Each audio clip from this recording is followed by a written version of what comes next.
Welcome back, everybody. Hope you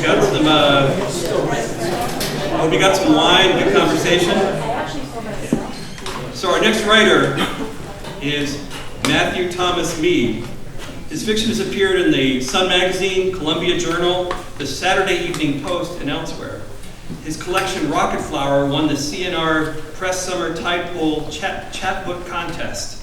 His debut full-length strip mall is available through Tailwinds Press.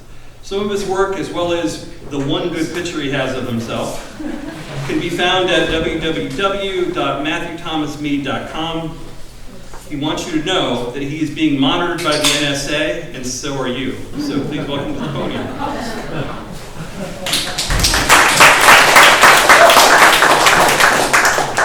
Thanks so much for that intro. And thanks to Kathy and everyone who had a hand in setting this up. This is such a great event. Oh yeah. Yeah, thanks to everyone who helped set this event up. I'm so glad that Water Street is back with a vengeance. It's really good to have this event. It's such a cool venue. I'm also really happy to be reading alongside poets. All fiction writers, prose writers, short story writers, we all know that poets are the real writers. Our imposter syndrome gets kicked up around poets. So I'm going to read a heavily truncated version of one of my stories. It's a story that was published by Saturday Evening Post, and it's, the full version is available in Rocket Flower over at my table. I cut it down to fit the time frame here. I'm also giving away candy. This is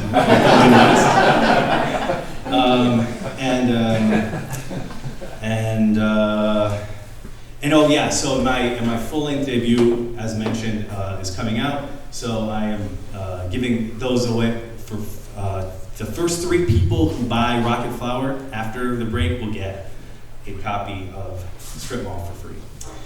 Okay, here we go. I'm going to read a story called The Fish Box, a catalog of funny faces. I'll meet you at the window, I say to my kid. It's a fish box, he says. He corrects me now. I'll meet you at the fish box, I tell him.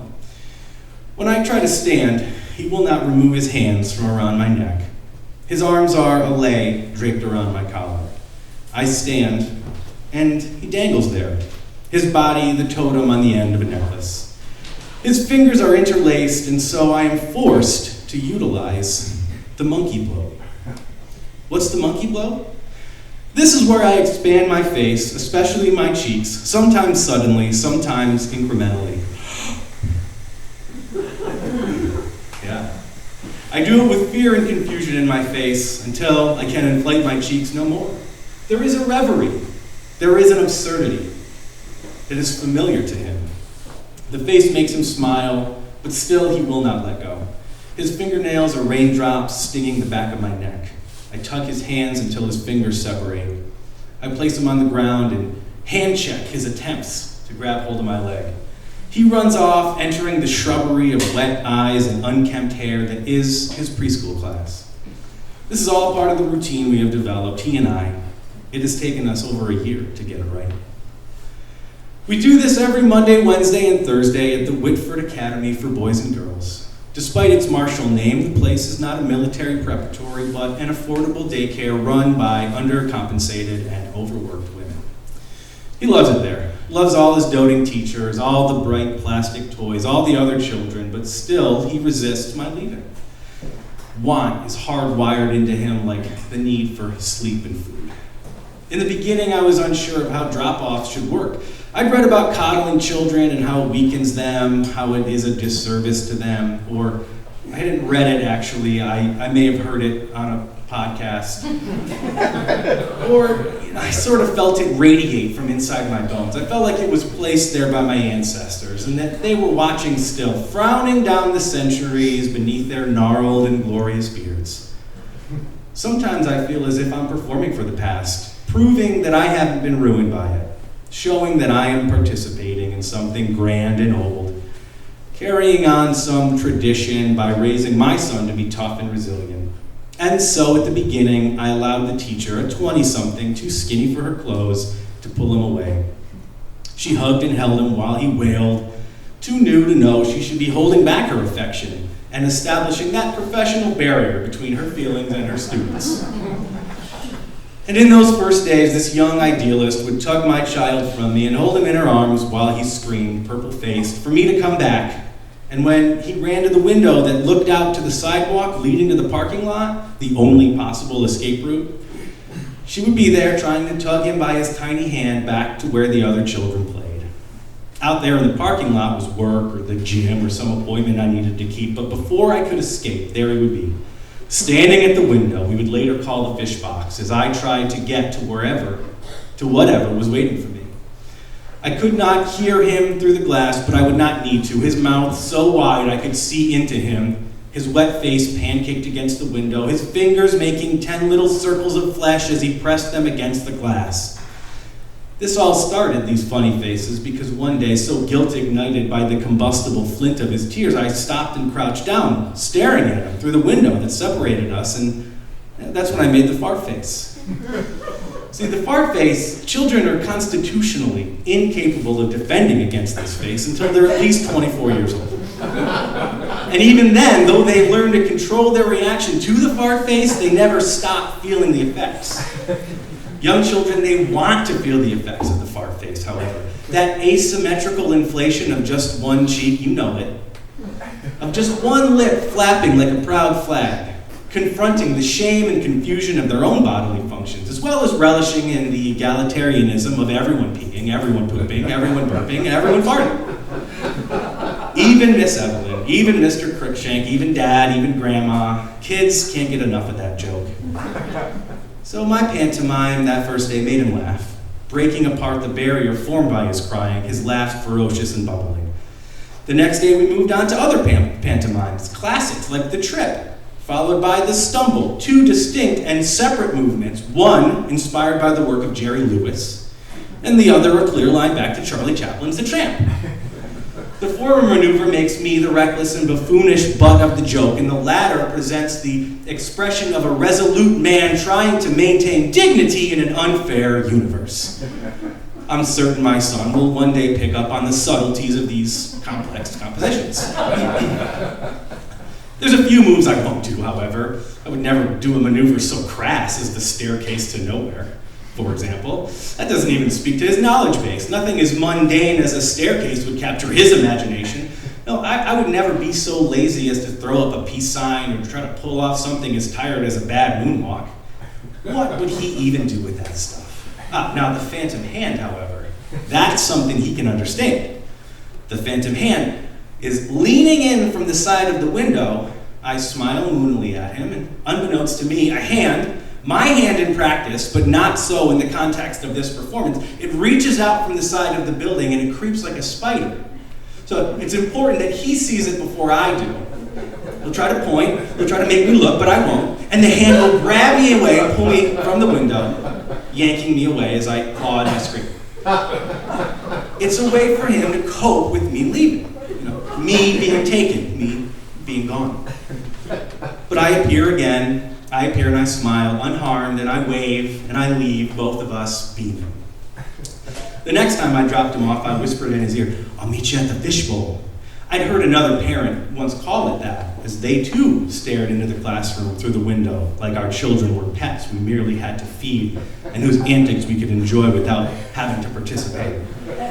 "Well, that's not a bowl," my son said at the window, knowing his shapes. The metaphor of seeing the goldfish bubbling around their classroom lost on him. It's not a bowl, it's a box. And so we call it the fish box. We all talk about it, all of us parents, at birthday parties and the Halloween magic show.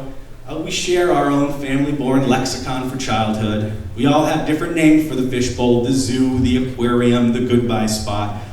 We all have our rituals. I leave the classroom and I make my way through the over-chemicaled hallway toward the exit.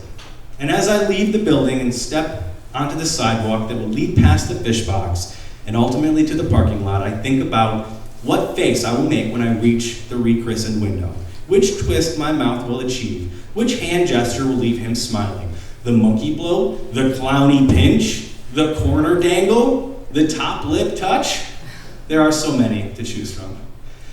I've taken lately to hiding along the side of the window and jumping out suddenly, leaping into his view as a means of surprising and delighting him. I did this one pretty regularly for a time because if I got the exact right angle, I could see him before he saw me. I could see him searching for me. The side of his smooth, perfect face. All parents think their child's face is perfect, but mine actually is. His head angled toward the sidewalk, looking at me. I would see him search, see his mouth hang open, like he could be fed just from the sight of me. And it was a selfish moment I would take, so I knew not to take too much, but it was mine nonetheless. That being needed, that moment of anticipation that I alone could quench. I don't peek anymore, though. He caught me once, and he crowded over to the corner of the window to sneak a peek at me, which sort of ruined the whole presentation. Now, though, I don't dare look before I leap into view. Now I give him the surprise of me leaping.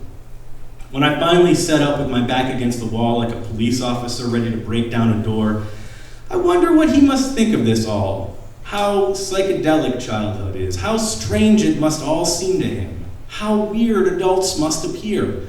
All of our strictures and the idiosyncrasies that we accept in each other, but must present as silently bizarre to them. I think about what it must be like to encounter melted tar for the first time. Static cling, a dead animal twitching in the road, blueberry ice cream, a middle finger presented in traffic, a stubbed toe, warts, vertigo, dreams. How strange it all must seem. I stand upright and stiff next to the fish box, my back against the brick wall, ready to leap, ready to employ a new face where I make my hands into horns on top of my head or jump out and growl.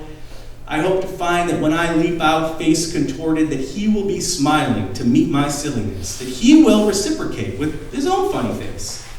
I never know what I'll find, what will happen in between me leaving the classroom and arriving on the other side of the fish box and the outside.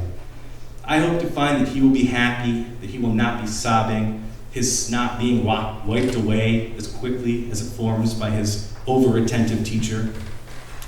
I hold my breath and I suppress a laugh as I get ready to make my big entrance. I plant my foot like I'm getting ready to steal second, and finally I leap out, my hands to the side, a grizzly bear in full attack mode. But there's no one at the window. All the children are silently playing, the window blocking out the shrieks of glee from the preschool room. Some are playing a board game, some are tugging a set of magnet blocks back and forth, snarling at one another. My son is sitting awkward on the floor, his back to me, next to a little boy and a little girl who are intent upon something on the carpet. I arch my neck to try to see what it is, but I cannot. I wave at him, but he does not see me. I think about going back in, but I don't know what I would say to him, and I have somewhere I'm supposed to be. Standing at the window with the bushes reaching up to my knees, I look in the side of his face. William's dad is coming out of the front of the building toward me, preparing his own farewell, a point or a thumbs up to be sure. I take one last look at my kid and fish my keys from my pocket, the face I'd prepared unshown, realizing that something had come to an end.